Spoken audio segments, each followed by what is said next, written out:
I was being approached. When my father left the Air Force, I was 12 years old. And I'd been in boarding school for some years, which really, my father used to say the woman around the boarding school was drummed out of the SS for cruelty, because she. Oh my gosh! It was a very post-war, post-Second World War boarding school, and it was very harsh. And I was very relieved to get back into back with my family. And my father bought this lovely house on Wiltshire countryside. But it was very soon that I was getting visitations from what I now know to have been ET. But at the time, I was just terrorized. I just felt such fear. And whenever I tried to explain it to my parents, it just meant that I was nuts from their perspective. So I had to hide it and pretend. And I had to become someone I wasn't. I had to be avaricious. I had to be acquisitive. I had to be professional. I had to show the materialistic symbols of success. And so I spent a long time, I feel, in the wrong place. And eventually it resulted in 1987, when the first activation of light body for everyone occurred. It threw me into a 10-year illness. At the time they were calling it ME, fibromyalgia. I was bedridden for a year, and I was disabled for 10. And it's only in latter years that I've been told it's because I resisted the energy that they were trying to give to me at that point. And it was during one of those episodes that I had a near-death experience.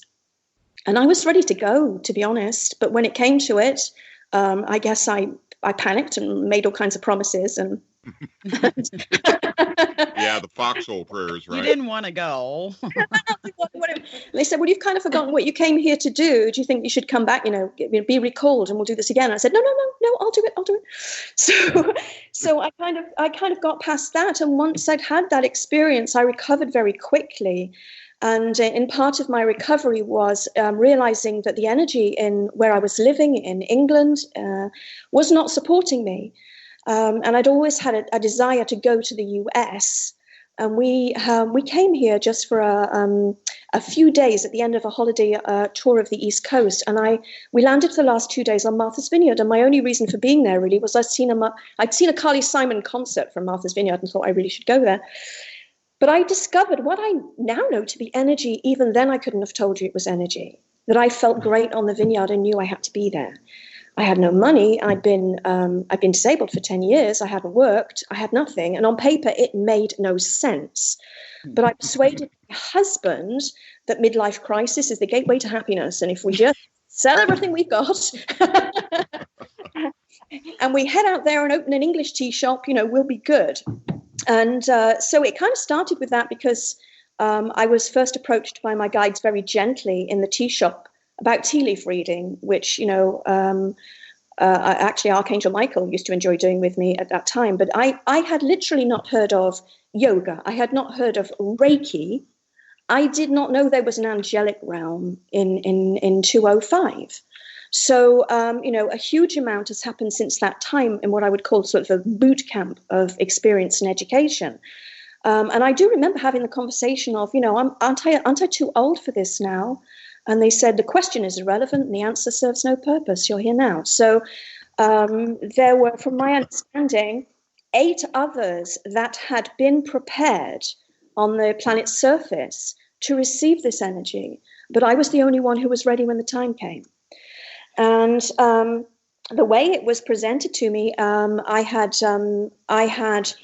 been through the tea leaf reading. I had been introduced to Reiki, and I'd taken my Reiki symbols, but things were happening in my healing practice which were very different from Reiki, I was being told. And I was doing psychic surgeries, and I did some Brennanite work as well.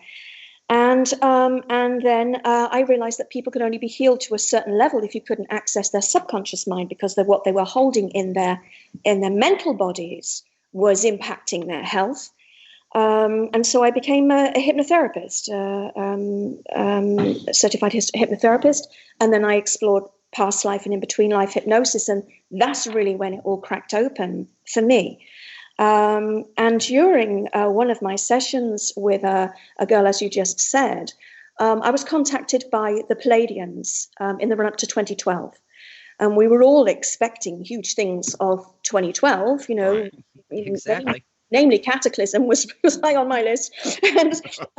And they were basically sort of trying to say to me that Lightworkers were not ready, that they had promised they would be, but they hadn't woken up. And they were very much part of the enslavement matrix. They had still had this belief that they needed to give healings free. And because of this, they weren't able to support themselves to be able to do it full time. And the work wasn't getting done. And it was by way of a warning at that time that you are not ready, and that this is the last attempt to take this planet to light. If we don't make it this lifetime, we will not make it at all. So in the months that followed that, in a dream space, I experienced Marconics for the first time. A guide ran the energy through me, and I said, "What is that?" And he said, "Marconics." And a few days later, I had another dream with another guide, a female guide this time, and she touched her foot with my foot, and the energy went right the way through my body. And I said, "What is it?" And she said, "It's Marconics." So I thought, well, I better Google Marconics and go get myself a class, and which I did, of course. And there's nothing out there. Marconics was not out there. What I kept getting was Marconi, who is sort of Tesla's counterpart, pretty much. Right.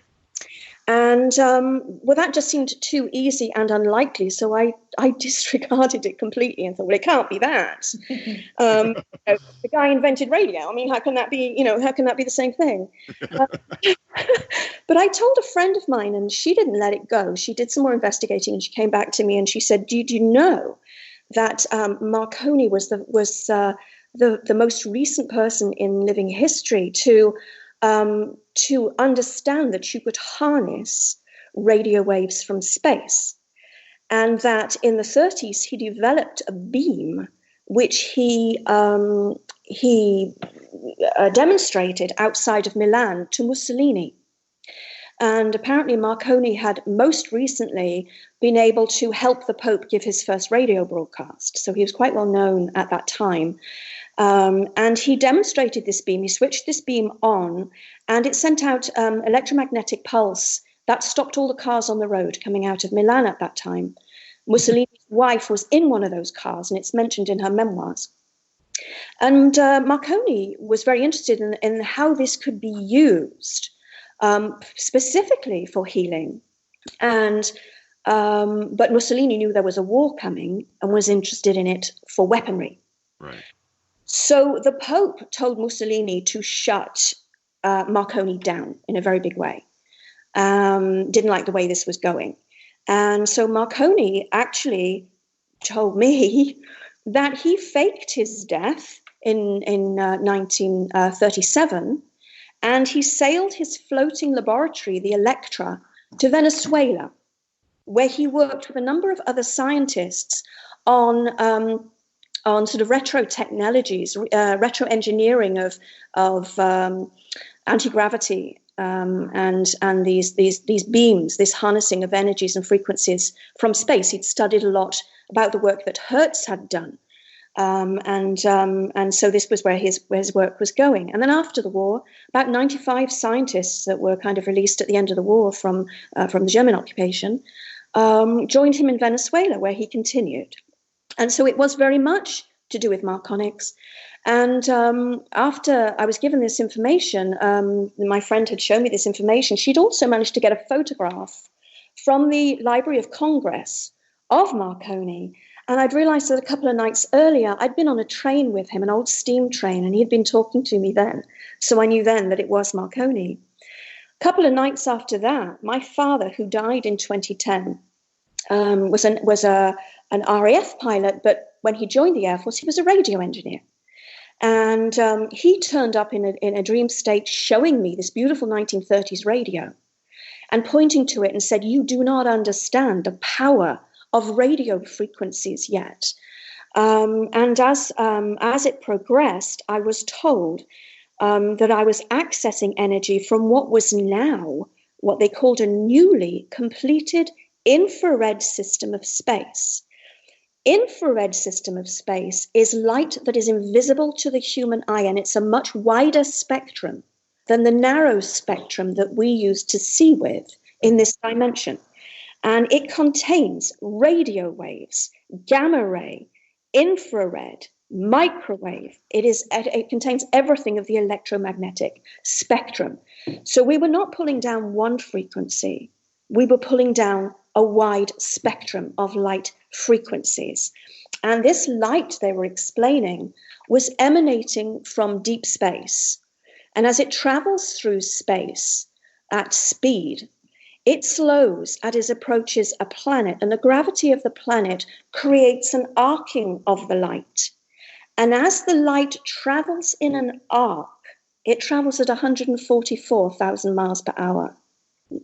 And that this was going to be very important in terms of the frequencies and the corresponding dimensions that I was going to be working in. So what we've come to understand since, and I'm sure that you've probably been aware of Cryon. I introduced himself as Cryon of Magnetic Service. Magnetism is conscious, and so is electricity. And in terms of what is going on in our bodies right now, Kundalini requires both to be able to move up through the chakras. Half your body is actually processing magnetically, and half of your body is processing electrically. And so it needs for the human energy field to interact with this light-encoded frequency in a way that a seed under the earth needs to interact with the sun and with the rain in order for the DNA to become activated.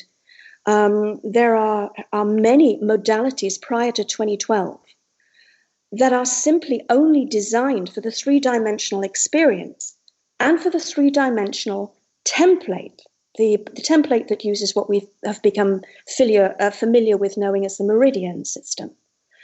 It requires something much greater to be able to activate what has lain dormant in our subtle bodies for a long, long time, which is the axi-atonal system, in order that it can reconnect back into the axi-B-tonal system, which is essentially the crystalline grid as it permeates down through 12 dimensions. And then as it reaches up beyond that into the universal grid, which is the axi-C-tonal system, to be able to access these light frequencies. It's not something that can happen automatically because the global collective has not chosen ascension.